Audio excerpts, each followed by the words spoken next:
Hello student, यहाँ पर हम संत गहिरा गुरु बीए सेकेंड ईयर की परीक्षा 2022 हिंदी भाषा का क्वेश्चन सॉल्व कर रहे हैं। Question number 4। यदि आप लोगों ने क्वेश्चन नंबर 1, 2, 3 नहीं बनाया है तो पिछले वीडियो में जाकर बना ले। यह है क्वेश्चन नंबर 4। क्वेश्चन नंबर 4 का क।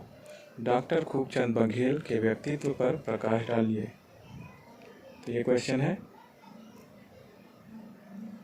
सेकेंड ईयर 2022 हिंदी भाषा का क्वेश्चन नंबर 4 है। ये डॉक्टर खूबचंद बघेल के व्यक्तित्व पर प्रकाश डालिए।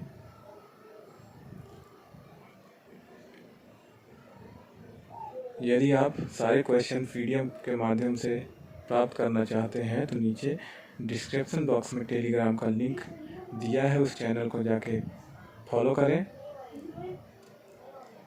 वहाँ पे आपको सभी प्रश्नों के उत्तर पीडीएफ के माध्यम से मिलेंगे। तो ये क्वेश्चन का आंसर लिख लीजिए। उत्तर, उपयुक्त कथन विख्यात साहित्यकार श्री हरि ठाकुर का है। ये उद्गार उन्होंने डॉक्टर खूबचंद बघेल के निधन का समाचार सुनकर व्यक्त किया था। डॉक्टर खूबचंद बघेल जैसे सर्वमान्य एवं लोकप्रिय नेता को छत्तीसगढ़ की माटी की मोहक सुगंध कहा जाना सर्वथा उपयुक्त था। इसका प्रमुख कारण यह था कि उनकी रग-रग में इस माटी के कणों के प्रति अगाध स्नेह था। छत्तीसगढ़ को गौरवपूर्ण स्थान दिलाने के लिए भी उन्होंने अपना सर्वस्व न्यौछावर कर दिया था।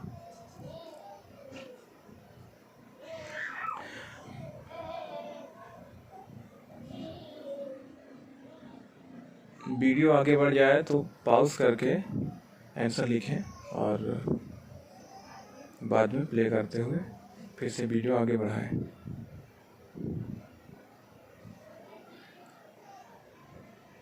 डॉक्टर बघेल एक डॉक्टर थे और सरकारी नौकरी पर आसीन थे।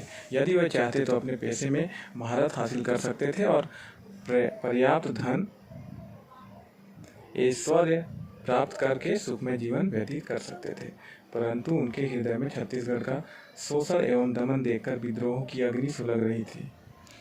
छत्तीसगढ़ वासियों की करुण दशा देखकर उनका हृदय चित्कार कर उठता था, क्योंकि वे एक सच्चे देशभक्त थे।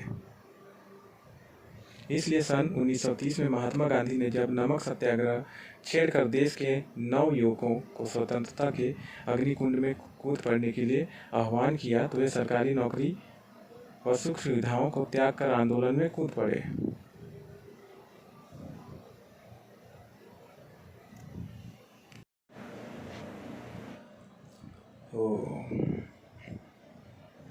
उन्होंने पंडित रविशंकर शुक्ल, महंत लक्ष्मी नारायण दास ठाकुर, प्यारे लाल सिंह जैसे नेताओं के गिरफ्तार किए जाने पर सत्याग्रह आंदोलन की बागडोर अपने हाथों में थाम ली।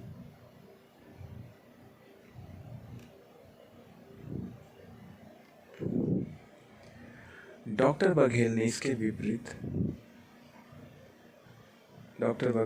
अतिरिक्त जंगल सत्याग्रह, विदेशी वस्तुओं का बहिष्कार तथा शराब की भट्टियों पर पिकेटिंग करने के भी सक्रिय भूमिका अदा की।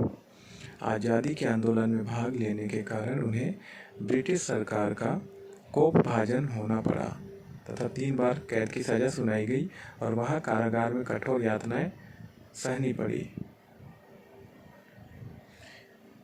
इनके इस त्याग और बलिदान से हजारों युवकों को प्रेरणा ली और आज़ादी के आंदोलन में कूद पड़े। डॉक्टर खूबचंद बघेल न केवल प्रखर स्वतंत्रता सेनानी थे, बल्कि आज के समाज सुधार की दृष्टि से भी उन्होंने महत्वपूर्ण उदाहरण स्थापित किया है। गांधी जी के आह्वान पर उन्होंने अछूतोद्धार आंदोलन में भी भाग लिया। सामाजिक समरसता की स्थापना के लिए उल्लेखनीय कार्य भी किए। मध्य प्रदेश हरिजन सेवक संघ में मंत्री के रूप में भी उनकी सेवाएं उल्लेखनीय है। इसी प्रकार उन्होंने समाज में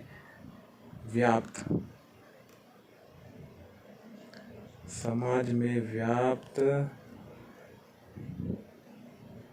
कुरीतियों, निरर्थक रूढ़ियों और दमघोटू संकीर्णताओं का भी साहसपूर्ण विरोध किया। वे निरंतर छत्तीसगढ़ को प्रगतिशील और उदार बनाने के लिए चेष्टारत रहे, जिसके परिणाम स्वरूप उन्हें अपने समाज का कोपभाजन बनना पड़ा। डॉक्टर बघेल एक बहुमुखी प्रतिभा के धनी व्यक्ति थे। ऊंच नीच नामक नाटक लिखकर उन्होंने सामाजिक भेदभाव को समाप्त करने के लिए महत्वपूर्ण भूमिका अदा की तथा अपनी विशाल मानसिकता का परिचय दिया। ठाकुर प्यारेलाल सिंह तथा संपादित पत्र राष्ट्रबंधु में उनके लेख निरंतर प्रकाशित होते थे।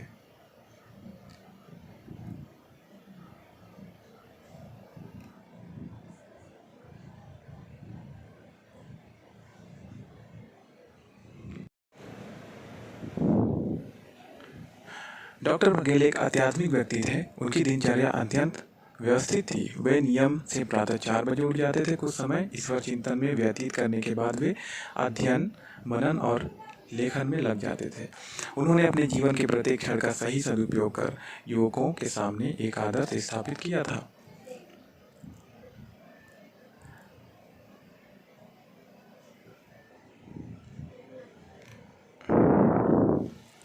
छत्तीसगढ़ भ्रातृ संघ के माध्यम से उन्होंने छत्तीसगढ़ राज्य को स्वतंत्र बनाने के लिए समाज में जागृति उत्पन्न की। वे 3 बार विधानसभा के सदस्य भी चुने गए। वे चाहते तो शासन में मंत्री पद प्राप्त कर सकते थे, पर जब उन्होंने यह अनुभव किया कि सत्ता में रहकर निष्पक्ष भाव से समाज सेवा नहीं की जा सकती, तब उन्होंने कांग्रेस से त्यागपत्र दे दिया। उसके बाद वे आचार्य कृपलानी के नेतृत्व में गठित किसान मजदूर पार्टी में सम्मिलित हो गए। छत्तीसगढ़ में अपने स्वराज्य के स्वप्न को साकार करने के लिए जीवन भर जूझते रहे। बहुमुखी प्रतिभा संपन्न इस महान स्वतंत्रता सेनानी एवं समाज सुधारक ने छत्तीसगढ़ के आदर्श की वेदना और कहर का अनुभव किया था। यथाशक्ति छत्तीसगढ़ को एक गौरवपूर्ण स्थान दिलाने में अहम भूमिका निभाई। इसलिए उन्हें छत्तीसगढ़ की माटी की सुगंध कहना उचित ही है। यदि वीडियो बहुत जल्दी आगे बढ़ रहा है तो इसे पॉज करें, उसके बाद इन उत्तरों को लिखें। ठीक है, आगे बढ़ते हुए तो इस तरीके से हिंदी भाषा प्रश्न 4 खत्म हुआ। प्रश्न 4 का क।